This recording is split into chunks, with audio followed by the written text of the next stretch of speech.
K Haridas കൂടി ചേരുകയാണ്. Shri M K Haridas, സാധാരണ ഒരു 6 മാസമെങ്കിലും ഒരു ഹണിമൂൺ പീരീഡ് എന്ന രീതിയിൽ സർക്കാരിന് ഒരു ആനുകൂല്യം കൊടുക്കാറുള്ളതാണ്. പക്ഷേ ഇതിപ്പോൾ ആനുകൂല്യം കൊടുക്കാൻ പറ്റാത്ത രീതിയിലേക്ക് കാര്യങ്ങൾ പോവുകയാണല്ലോ. തുടർച്ചയായി നയമാറ്റങ്ങൾ സംഭവിക്കുന്നു.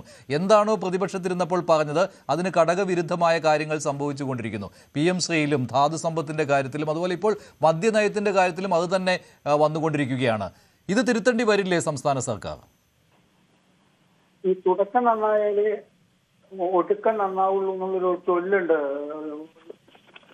അത് വളരെ പ്രധാനമാണ്. അത് ഒരു പൂരം വെടിക്കെട്ടായാലും ഒരു സദ്യ നടത്തുമ്പോഴായാലും എന്ത് പ്രശ്നത്തിലായാലും ഭരണത്തിലായാലും തുടക്കം നന്നാവണം. ഈ സർക്കാരിന്റെ തുടക്കം അത്ര അങ്ങോട്ട് നന്നായിട്ട് തോന്നുന്നില്ല. കാരണം 102 സീറ്റിന്റെ പൊൻതിളക്കവുമായിട്ടാണ് ജനം ഇവർക്ക് വിജയം സമ്മാനിച്ചത്.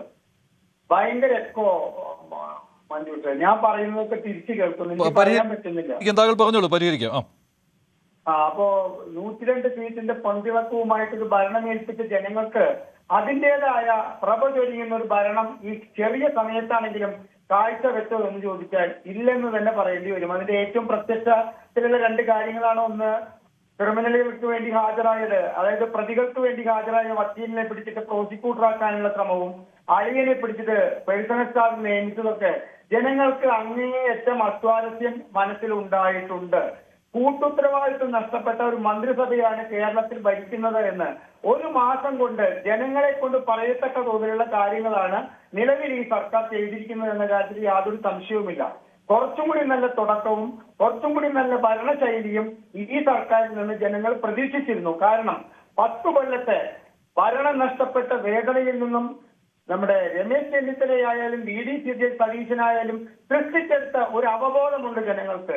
ഇങ്ങനെയൊന്നുമല്ല ഭരിക്കേണ്ടത് ഇങ്ങനെയാണ് എന്ന് വായിക്ക് നിയമസഭയിലായാലും പുറത്തായാലും പറഞ്ഞ് ജനങ്ങളെ വിശ്വസിപ്പിച്ചു.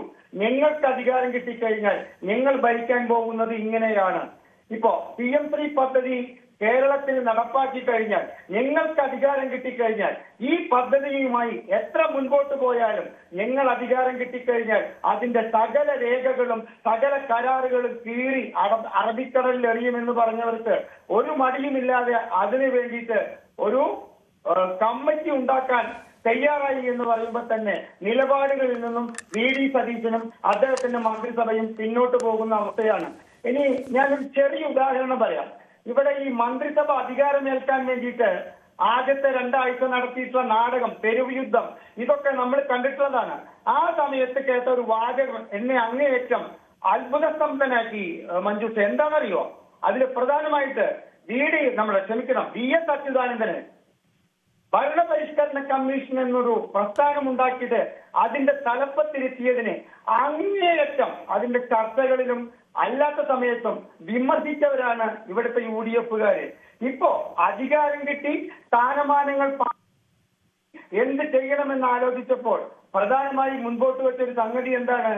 MK മുനീറിനെ കൊണ്ടുവന്നിട്ട് ഭരണപരിഷ്കരണ കമ്മീഷന്റെ ചെയർമാനാക്കുക എന്നൊരു തീരുമാനത്തിലേക്ക് ഇവരെത്തുമ്പോ ഇവര് പ്രതിപക്ഷത്തിരിക്കുമ്പോ പറഞ്ഞ കാര്യങ്ങളിൽ നിന്നെല്ലാം വ്യതിചലിച്ച് മുൻപോട്ട് പോകുന്നതിന്റെ ഒരു ഉദാഹരണമായിട്ട് അതും മാറുകയാണ്. എന്നെ അത്ഭുതപ്പെടുത്തി. കാരണം എന്റെ കൂടെ അന്ന് ചർച്ചയിൽ പങ്കെടുത്ത കോൺഗ്രസ് നേതാക്കള് അലറി വിളിക്കുകയായിരുന്നു. കാരണം ജസ്റ്റിസ് VR കൃഷ്ണയ്യർ ഒരു നിയമപരിഷ്കരണ കമ്മീഷൻ അച്യുതാനന്ദൻ മന്ത്രിസഭയിൽ കാലത്ത് ഉണ്ടാക്കിയിട്ട് കുറെ നല്ല കാര്യങ്ങൾ റെക്കമെൻഡ് ചെയ്തിരുന്നു. 102 പുതിയ നിയമങ്ങൾ ഉണ്ടാക്കണം, 167 നിയമങ്ങൾ എടുത്തു കളയണം. അതൊന്നും നടപ്പിലാക്കാതെ എന്തിനാണ് ഇവിടെ ഒരു ഭരണപരിഷ്കരണ കമ്മീഷൻ എന്ന് ചോദിച്ചവർ ഈ കാര്യങ്ങളിൽ നിന്നെല്ലാം PM3യിലായാലും മദ്യനയത്തിന്റെ കാര്യത്തിലായാലും പാലക്കാട് ബ്രൂവറിക്ക് വേണ്ടിയിട്ട് ഒയാസിസ് കമ്പനിക്ക് സ്ഥലം വിട്ടുകൊടുക്കുകയാണെന്ന ഒരു പ്രചരണത്തിന്റെ പേരില് ഒന്നും നടന്നിട്ടുണ്ടായിരുന്നില്ല. എലപ്പുള്ളി ബ്രൂവറിക്ക് വേണ്ടിയിട്ട് നടന്ന ചർച്ചകളില് എന്ത് തീവ്രതയോടുകൂടിയിട്ട് വാദിച്ചവരാണ് ഇവിടെ ഇനി ഒരു ബ്രൂവറി വരാൻ സമ്മതിക്കില്ല, ജനങ്ങളെ മദ്യപിക്കാനുള്ള ഒരു അവസരം ഉണ്ടാക്കുകയില്ല.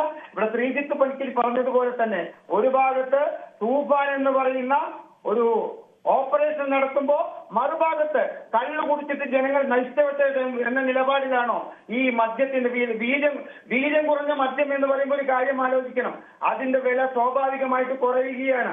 ആ കുറഞ്ഞ മദ്യമാണ് ഇവിടുത്തെ സാധാരണക്കാരിലും വളരെ താഴെ കിടക്കുന്ന പാവങ്ങൾ ഈ വൈകുന്നേരം വാങ്ങി കുടിച്ച് ആ ബീവറേജസ് കോർപ്പറേഷന് മുന്നിൽ നിന്ന് തന്നെ കുപ്പിയിൽ നിന്നും വായലാക്കിയിട്ട് വീട്ടിൽ ചെന്നിട്ട് ബഹളം വെക്കാനും ഭാര്യയെ തല്ലാനും കുട്ടികളെ തല്ലാനും ഉള്ള സാഹചര്യം ഉണ്ടാക്കുന്നത് എന്ന് അറിഞ്ഞുകൊണ്ട് 28 ബാറിൽ നിന്ന് 850 ബാറുകളിലേക്ക് എത്തിച്ച ഇടതുപക്ഷ നയം തെറ്റാണെന്ന് പറഞ്ഞിട്ടുള്ള ഈ UDF അധികാരത്തിൽ കയറിയിട്ട് ഈ തുടക്കത്തിൽ ഇവർ നിലപാടുകളിൽ നിന്നും മാറുന്നുവെങ്കിൽ അതിനെ ഇതിനെയാണോ പറയുക രാഷ്ട്രീയ ശൈലിയിലുള്ള നമ്മൾ പറയില്ലേ പ്രായോഗിക രാഷ്ട്രീയത്തിന്റെ വക്താക്കളായി മാറിയിട്ട് പറഞ്ഞതെല്ലാം തൊണ്ട തൊടാതെ വിഴുങ്ങി ഞാനും ശ്രീജിത്ത് പണിക്കര് പോലെ പറഞ്ഞതുപോലെ പറയുകയാണ്.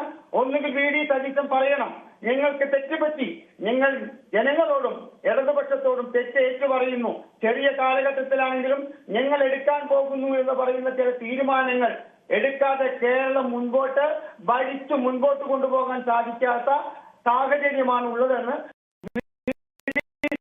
തുറന്നു പറയേണ്ട അവസരമാണ് ശ്രീ മഞ്ജു. ശരി ശ്രീ